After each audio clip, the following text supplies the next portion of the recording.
Sir ఒక question మిమ్మల్ని అడగాలి. ప్రతి ప్రభుత్వం అంటే అధికారంలోకి వచ్చిన తర్వాత మేము ఈ పథకం అమలు చేస్తాం, ఈ సంక్షేమ కార్యక్రమం చేపడతామని చెప్పి వాళ్ళ మేనిఫెస్టోలో పెట్టుకుంటూ ఉంటారు.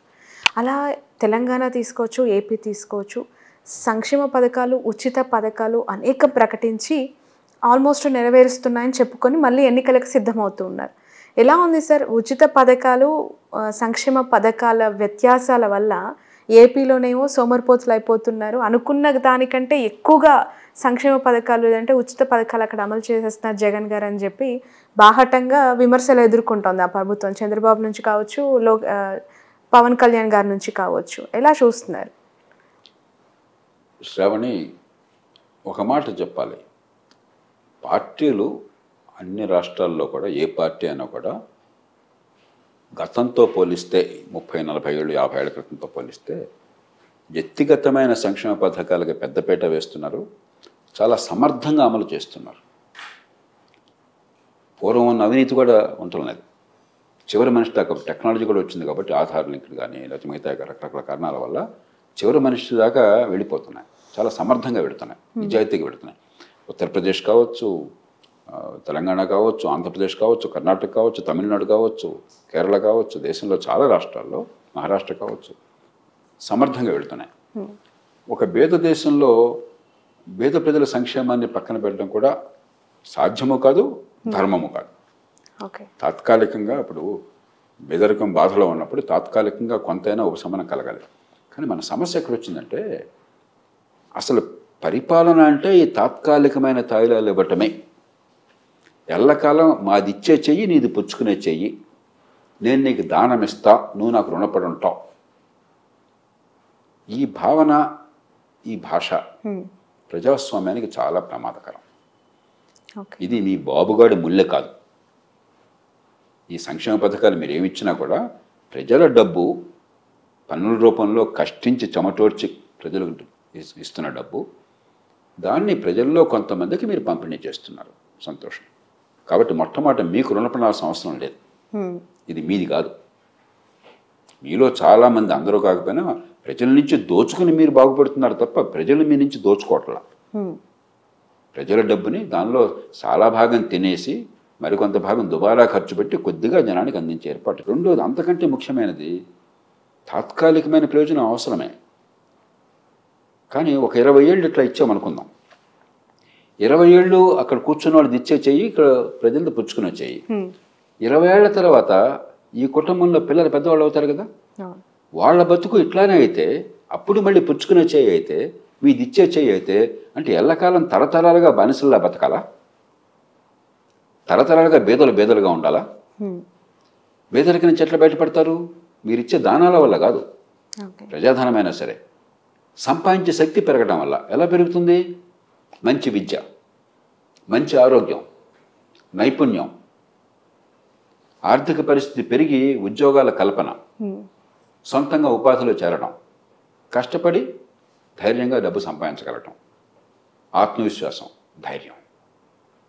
దాంతోపాటు చట్టబద్ధ పాలన. నేను సంపాదించిన రక్షణ ఉంటుంది, నాకు దోపిడీ ఉండదు. బలం ఉన్నవాడో, బడితో ఉన్నవాడో, డబ్బు ఉన్నవాడో, లేకపోతే పలుకుబడి ఉన్నవాడో, పరపతి ఉన్నవాడో నన్ను కొట్టేసి నా దగ్గర లాక్కోడు, నా ఆస్తి లాక్కోడు, నా డబ్బు లాక్కోడు. ఆ విశ్వాసం. అవన్నీ ఏర్పాటు చేయకుండా ఖచ్చితంగా తాత్కాలికమైనటువంటి సాయం చేయాలి, నేను కాదంటలే.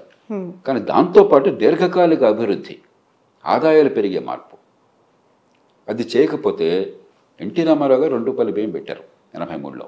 కరెక్ట్గా 40 ఏళ్ళు అయింది. ఆనాడు రాష్ట్రం మొత్తంలో 330 కోట్ల రూపాయలు ఖర్చు అయింది. ఆనాడు మార్కెట్లో బియ్యం ఖరీదు కిలోకి 3.5 ఉంటాయి. ఎవరినైనా వెరిఫై చేయమనండి.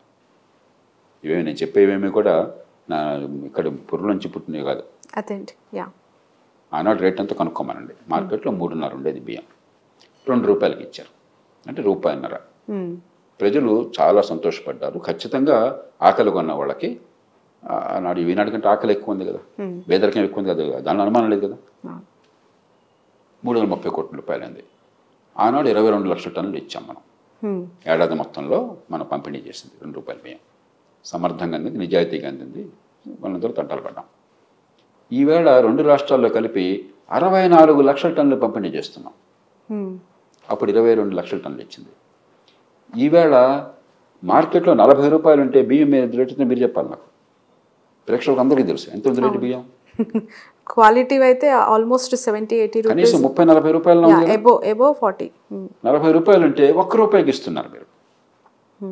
అప్పుడు 3.5 అంటే ₹2 ఇచ్చాం. 40 రూపాయలు ఉంటే ₹1 ఇస్తున్నాం. 3 రెట్లు పెరిగింది ఆబ్వియస్లీ. 3.5కి ₹2 ఇచ్చాం, ₹1.5 సబ్సిడీ. 40 రూపాయలకి ₹1 ఇస్తున్నాం అంటే ₹39 సబ్సిడీ. ఇప్పుడు ₹1.5 కిలోకి ఇచ్చే సబ్సిడీ ₹39 అయింది. వాడు 26 రెట్లు పెరిగింది సబ్సిడీ. మొత్తం పంపిణీ చేసే బియ్యం 3 రెట్లు పెరిగింది. 2 కలిపి వెరసి 26 × 3 78 రెట్లు పెరిగింది. అందుకే ఆనాడు 330 కోట్లు ఉంటే ఇవాళ 25,000 కోట్ల రూపాయలు మనం ఖర్చు పెడుతున్నాం 2 రాష్ట్రాలు కలిపి. Oh my God. కానీ అప్పుడు పుచ్చుకునే చేయే, ఇప్పుడు పుచ్చుకునే చేయే. ఇదా మనం కోరుకోవాల్సింది? బీదల పిల్లలు ఎల్లకాలం మీ దగ్గర పుచ్చుకునేవాళ్ళుగానే ఉండాలా? బీదల పిల్లలు సంపాదించే శక్తి కలిగి మీ పిల్లలతో పోటీ పడి ఒక ఇల్లు సంపాదించుకుని మధ్యతరగతి కుటుంబంగా అయ్యి ఆ పిల్లల్ని బాగా చదివించుకోగలిగి మంచి ఆరోగ్యం ఉండి భవిష్యత్తులో అందమైన కళ్ళకని ఎవరితోనో పోటీ కలగడం వ్యవస్థ కావాలా? అది తెలుసుకోవాలి మనం. ఖచ్చితంగా తాత్కాలికమైన సంక్షేమం అవసరము, కానీ అదే పరిపాలన, అదే రాజకీయం అయితే అంతకంటే ప్రమాదం మరొకటి లేదు. దీర్ఘకాలికం కాకూడదు. విద్య, ఆరోగ్యం, చట్టబద్ధ పాలన, ఆర్థిక అభివృద్ధి, దేశ ఆర్థిక అభివృద్ధి లేకుండా, రోడ్లు లేకుండా, మంచి నీటిపారుదల లేకుండా, వరద నీటిపారుదల లేకుండా, మురుగు నీటిపారుదల లేకుండా, మౌలిక సదుపాయాలు అందకుండా, పరిశ్రమలు రాకుండా, పెట్టుబడులు రాకుండా, ఉపాధి కల్పన జరగకుండా, ఆర్థిక వ్యవస్థ పెరగకుండా ఏ రకంగా పేదరికం పోతుందో చెప్పండి నాకు. ఏం మ్యాజిక్ ఉందో చెప్పండి. కాబట్టి రెంటిని సమన్వయం చేయాలి. ఇవాళ భారతదేశంలో ఏ రాజకీయ పార్టీ కూడా సంక్షేమం వద్దని ఎవరు అనరు. అది సాధ్యం కాదు. సంపన్న దేశాల్లో కూడా సంక్షేమం అవసరం అవుతుంది. మన దేశంలో లేకుండా ఎట్లా ఉంటుంది? కాబట్టి భారతీయ జనతా పార్టీ ఇప్పుడు మోదీ గారు రోజు చెప్తుంది ఏంటి? బీదల కోసం మీరు యూపీలో చూడండి, బీహార్లో చూడండి, మధ్యప్రదేశ్లో చూడండి, మరోచోట్ల చూడండి, ఎలా చేసాం చూడండి చెప్పమని డంకాపల్లి అని చెప్తున్నాడు ఆయన. అది వాస్తవం కూడా. దక్షిణాది రాష్ట్రాల్లో పూర్వం నుంచి ఎన్టీ రామారావు గారి కాలం నుంచి సంక్షేమం అందేది. ఉత్తరాది రాష్ట్రాల్లో అందేది కాదు. అంతా లంచాలమయం, చివరికి ఏం దొరికేది కాదు. మోదీ గారికి ఎందుకు రాజకీయంగా అంత బలం వచ్చింది? ఉత్తరాది రాష్ట్రాల్లో మొట్టమొదటిసారిగా చాలా సమర్థంగా, బలంగా ఆయన పార్టీ, ఆయనతో సంకీర్ణ ప్రభుత్వాలు చివరి మనిషికి సంక్షేమాన్ని అందిస్తున్నాయి. అందుకే రాజకీయంగా అంత పరపతి పెరిగింది. కాబట్టి వద్దని ఎవరు అనరు. కానీ అదొక్కటే చేశాడు అనుకోండి మోదీ గారు. మౌలిక సదుపాయాలు లేకుండా, ఆర్థికాభివృద్ధికి ఏర్పాట్లు లేకుండా, ఉపాధి కల్పన కోసం ఆలోచించకుండా, పెట్టుబడులు పెంచకుండా, ఎల్లకాలం ఇట్లా బేదలకు ఉంచేసారు కూడా. అప్పుడు ఆ ప్రభుత్వం చాలా దుర్మగ ప్రభుత్వం. వాళ్ళ అధికారం వస్తుంది కానీ దేశ ప్రజల భవిష్యత్తు బాగు చేయట్లేదు. కాబట్టి సమతూకం కావాలి. ఇవాళ ఖచ్చితంగా కొన్ని రాష్ట్రాల్లో ఈ సమతూకం దెబ్బతిన్నది. ఆ సమతూకం ఉన్న రాష్ట్రాల్లో మీరు ప్రగతి కనిపిస్తోంది మీకు. అది లేని రాష్ట్రాల్లో నష్టం కనిపిస్తోంది.